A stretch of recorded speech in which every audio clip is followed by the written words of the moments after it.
If you're struggling with longer putts, it's probably not just because you're a bad putter, it's probably because you don't prepare yourself in the best possible way. As part of my scratch practice series, I'm going down the putting green to show you what I'm working on, how I prepare for putts, and also how I practice long distance putting. As always, if you're struggling with any part of your game, go and get a lesson from a pro. But if you are struggling with your long putting, hopefully this helps you out. See you down there.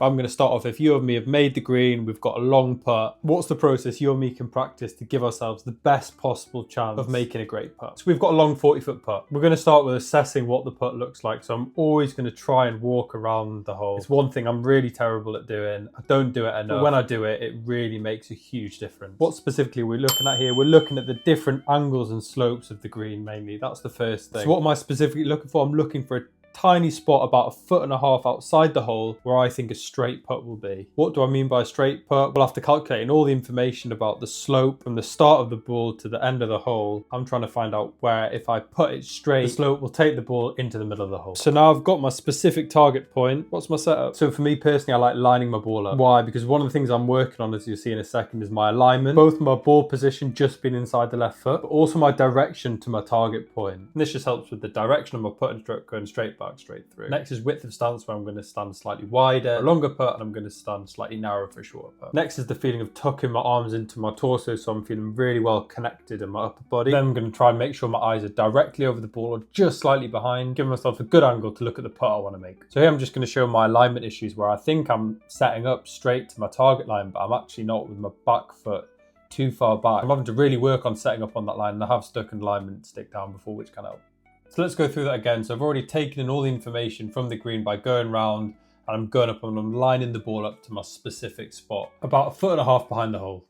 Next then I'm doing a combination of aligning my feet to my target line, getting a good stance, and then also connecting my arms and my torso. Then I'm making sure my eyes are over the ball. I'm taking one look at my tiny little target I've picked behind the hole, and I'm just committing to the pace on that line. That's what I'm really feeling. I'm trying to just feel the pace of the shot. And that nearly went in. So that'd be a tapping par or a birdie if it was an eagle putt. Now, how am I practicing this? If you're new to the channel, I'm a big fan of gamifying practice and making fun games out of practice sessions. So that's what we're going to do. So I'm going to give myself a little game of 9 holes, putts between 30 and 40 feet, and I'm trying to get to a level par score by the end. And here, what I'm really doing is I'm working on my process and my setup every time. But again, it's putting me under pressure, similar to my previous chipping video, if you haven't seen that already. I'm creating the same conditions as if I was on a course and I'm under a bit of pressure and I've got to make a 2-putt at least. I find this a really good way just to practice. Let me know in the comments if you practice your long putting like this, or if you practice another way. I'm really keen to hear about what other people do to help themselves get better. Right, let's sit back and see how I get on.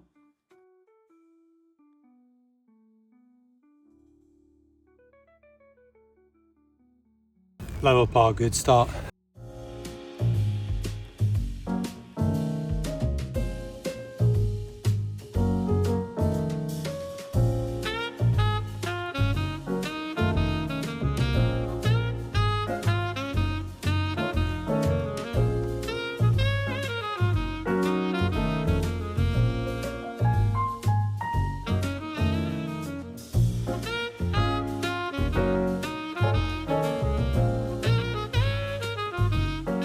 Crazy want to finish.